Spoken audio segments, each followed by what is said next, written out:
Hello, everyone. Welcome to Combox TV. And for the first time, we're basically going to cover WPL on Combox. On Good Areas Live, it's been done multiple of times, but now for Combox, it's going to be a completely different experience. So I'll be your host, Deepak Goel. I have my own channel, First Empire, and it's majorly on Indian men's cricket. But for me, also, this is a completely different ballgame altogether. That's why we have two experts with us. Estelle, she is already an expert in this, quite a name as far as women cricket journalism is concerned.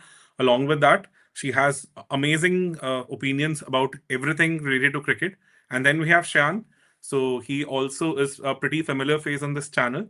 So they both will be basically covering all the five teams, different aspects of it. So we have decided to basically go through six different sections in this. We will be covering the history, the overall strategy of the franchisee, their strengths and weaknesses, overall vision of the franchisee, and in the end, we'll basically discuss about the players to watch out for. So this way, uh, hopefully, we're going to dedicate around 10, 12 minutes to every team.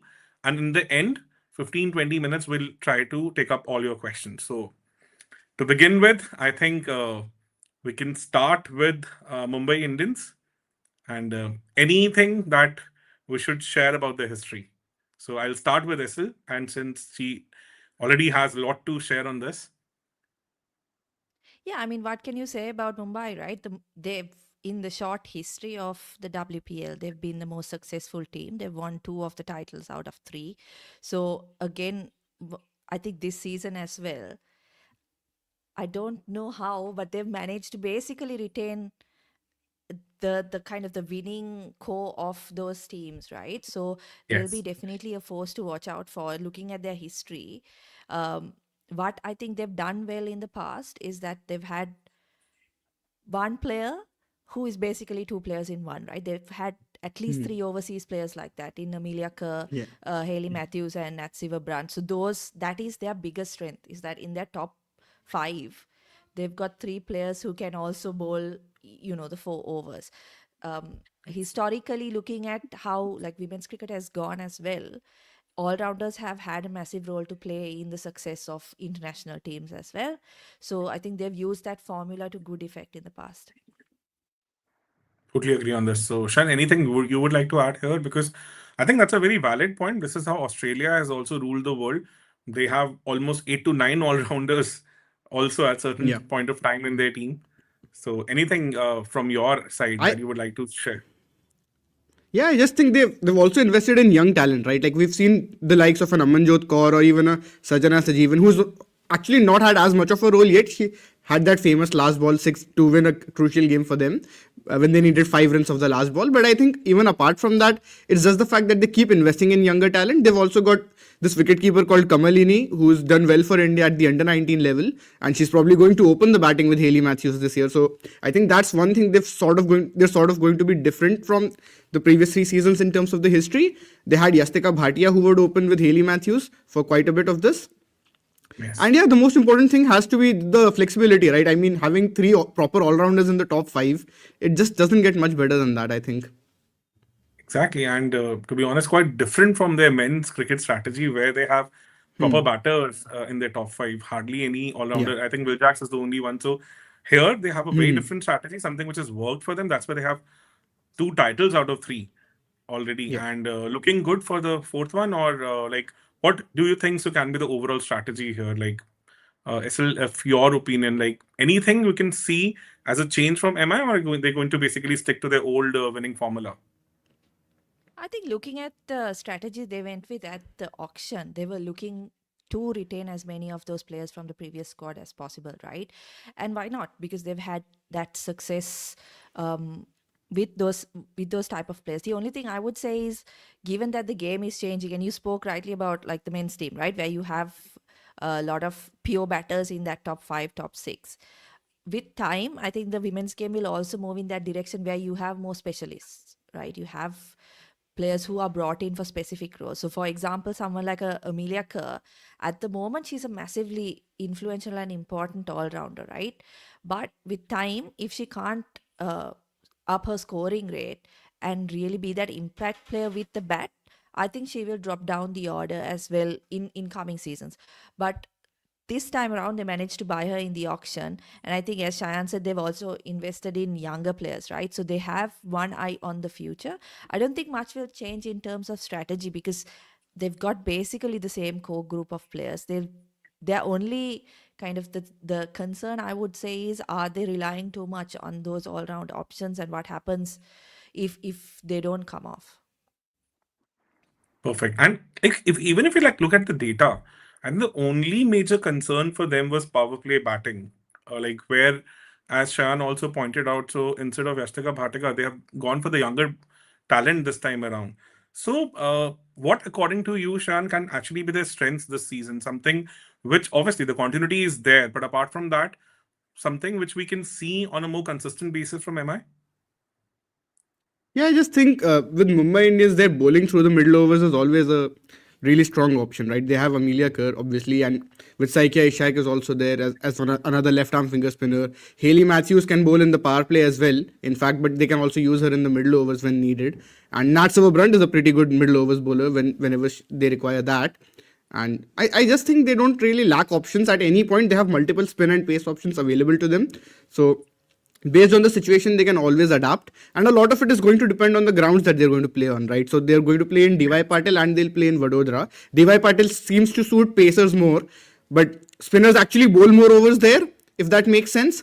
But in the other ground, that is the Vadodara ground, the spinners have a better performance than the pacers, and it's more of an even ground when we look at the proportion of overs bowled. So I think Mumbai are very smart in that sense, where we know with the men's team they're a very professional unit, and they always, they back data and they know what they're doing. They usually try to make logical decisions.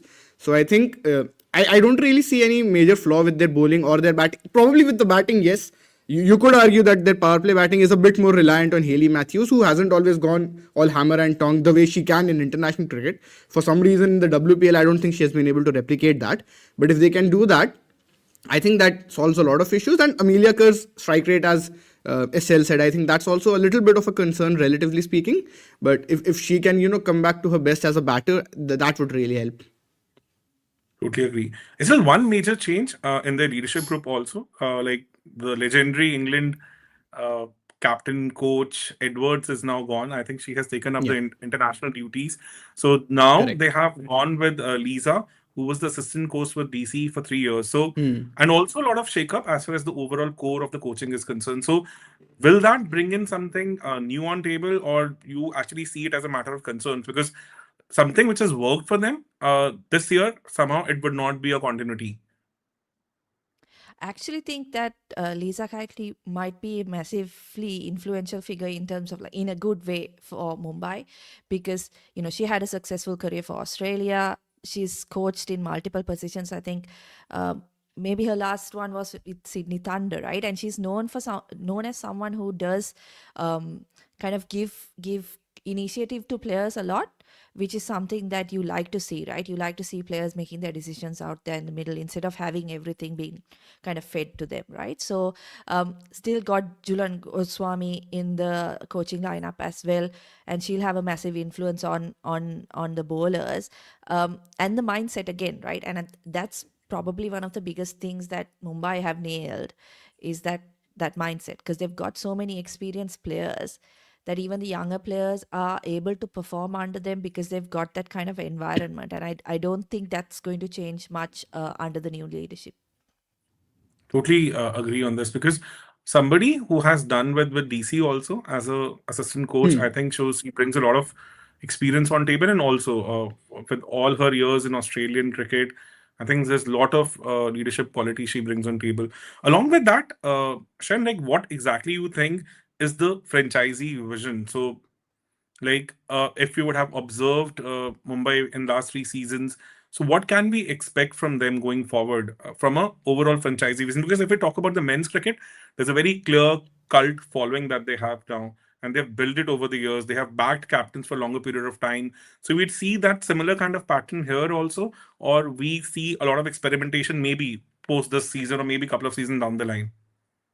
No, I think it's very similar to the men's team in some ways, where you have a strong Indian captain who's, actually a World Cup winning captain now in Harmanpreet Kaur. Yes. So And they've not really tinkered around too much. They've basically gone with this exact same team, even though there are other teams that have also, Delhi were very consistent in the last 3 seasons. RCB won a title, so they've shaken up their teams a little more. But Mumbai haven't done that at all. Mumbai have basically gone with the same team because they know that gets them success, and there is good reason for it. Although there are some very interesting points that some people are bringing in the comments with, Haley Matthews not having played competitive cricket for a long while. I think that is a very fair point to say, and even Nat Silverbrunt hasn't actually been in great form in the WBBL. So these are the sorts of things that I think might play a part in how they actually play.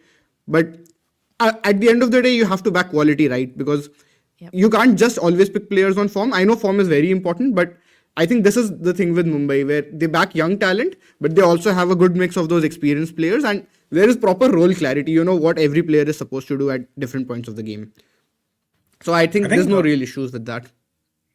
totally resonate with that. And also, that's a fair point because Nat Silverbrand, for that matter, I think from a World Cup standpoint, also, she must be thinking since she was the captain of England, so Exactly. lot was resting on her. So it's been pretty hectic, pretty tiring, I would say, last few Season. months for her too. Yeah. And I think a lot to look out for because she's already the top scorer of WPL, overall top scorer, Exactly. as far as I think. So Yeah. three players, still from Mumbai Indians to watch out for on your list. Yeah, I would say number one would be Nat Silverbrand. I know, as you guys mentioned, hasn't been in the kind of best kind of form, but she was their best batter in the last season, and I believe like 12 to 13 wickets as well, right? Yes. And I think just to go back to something that Shayan mentioned as well, if you look at those all round options that they have, their biggest strength is that they're not you can't pigeonhole them into like power play bowlers or death bowlers, right? They've got the flexibility to bowl in different stages of the game, and I think with Silverbrand, that's another advantage that Mumbai will have, right? She has bowled with the new ball for England. She can bowl in the middle overs and is a wicket taking option, and of course with the bat we know that she's an explosive player, right? Second one has to be, I think, Harmanpreet is coming into this tournament. Two titles, major titles last year, the two biggest titles on offer in the women's game, right? The WPL and the Women's World Cup. So she'll be full of confidence. And we've seen, I think, before 2025, I think the years preceding that, there was a lot of chat about, she produced this one great innings against Australia in that World Cup in 2017 and hasn't 17. really, kicked on from there. But she's been producing more and more of those impactful knocks and kind of going big in the way that only Harmanpreet can, right? So I Exactly. think she will be massive for them as well. And thirdly, I think someone like Shabnim Ismail is going to be important because we've spoken about kind of the top five, right? But if you Exactly. look at that lineup, maybe death bowling might be something that is a bit of a concern for them. Yes. And Shabnim comes in with experience and that kind of pace that can rattle batters. So I think she will be a key part in kind of completing that bowling attack for Mumbai. Do you think so? Like she not being playing for South Africa is going to make much of a difference as far as a form is concerned, continuity is concerned, because fast bowling is a different skill altogether, and it's a very, I would say, difficult skill also. So will that be a Yeah, factor here, or it has to be, right? You can't you I don't think you can say that it's not going to have an impact at all. She's had a decent run. I wouldn't say a great run in the WBBL as well. I'm just looking at her numbers. yes, Just one wicket hauls right throughout, right? But you have to back quality, as Shayan said, right?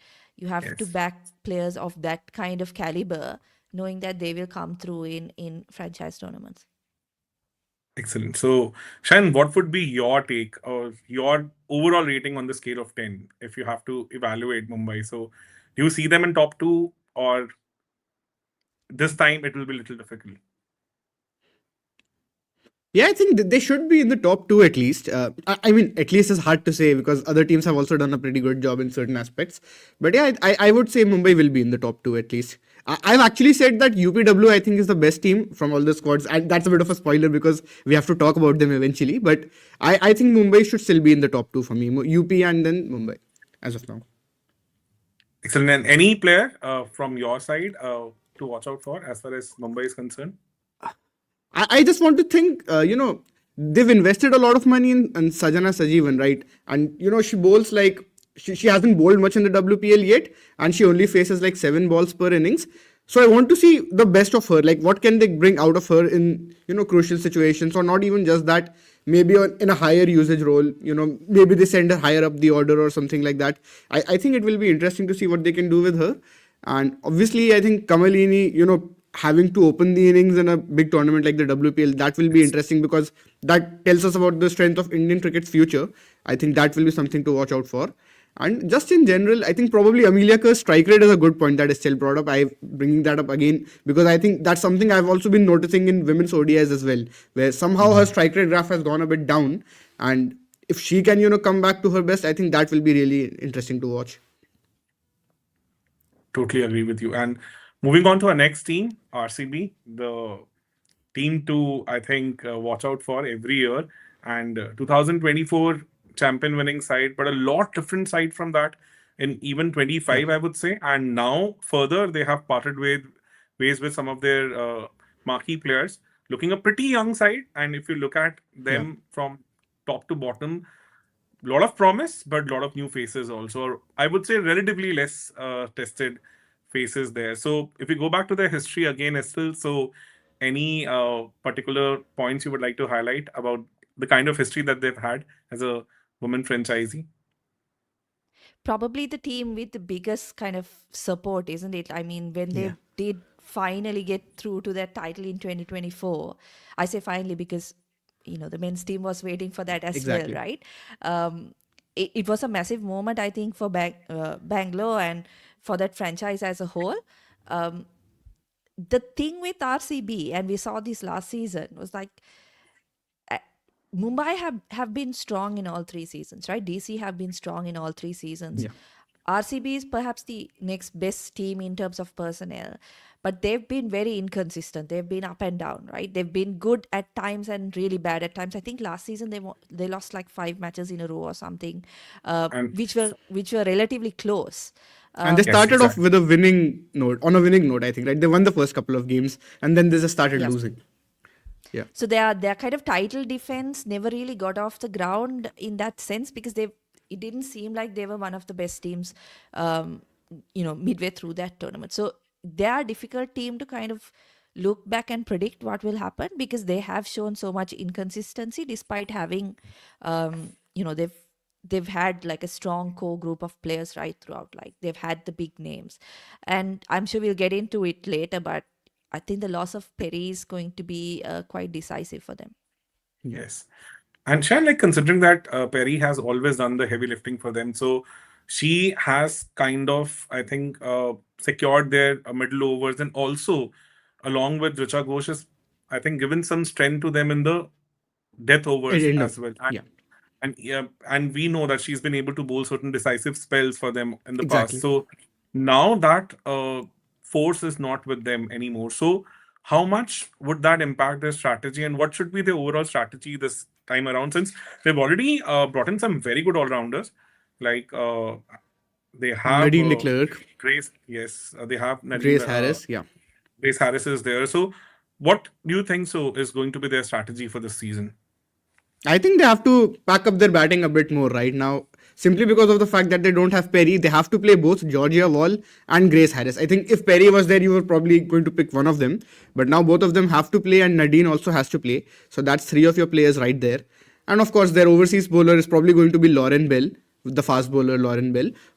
Or the other option could be if they don't want to go with Lauren Bell, they can pick Lindsay Smith as their left arm finger spinner and go with Arundhati as their pacer. Or they have lots of combinations, lots of options in their bowling actually, which is something which is their vision in some ways, which we'll come to a bit later. But I think in terms of the general strategy, they might have to rely on Smriti doing a bit more of the heavy lifting in terms of batting through the innings, which we know is not always ideal in T20 cricket. You want everybody to maximize every phase, go hammer and tong, and all of those things. But the way this particular team is constructed, I think she might have to play that anchor's role.